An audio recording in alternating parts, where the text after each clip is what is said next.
Tinakot umano ng tinaguriang flood control king na si Curly Discaya ang ilang miyembro ng Kamara na isasama ang kanilang mga pangalan sa isang ledger.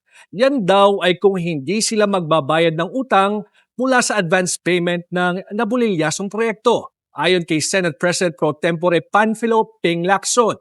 Sa isang radio interview, sinabi ni Lacson na aabot sa milyon-milyong piso ang hinihingi ng Diskaya Patriarch sa mga mambabatas para burahin ang kanilang pangalan sa listahan. Hindi rin daw ligtas ang mga DPWH official at regional directors na hinuhututan din ng aabot sa 30 to 40 million pesos.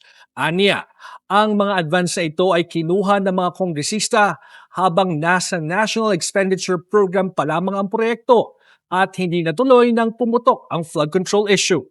Biro ni Lacson, dapat ay charge to experience na lang sa mga mambabatas ang proyektong hindi natuloy dahil sumugal sila na mapupunta sa kanila ang proyekto.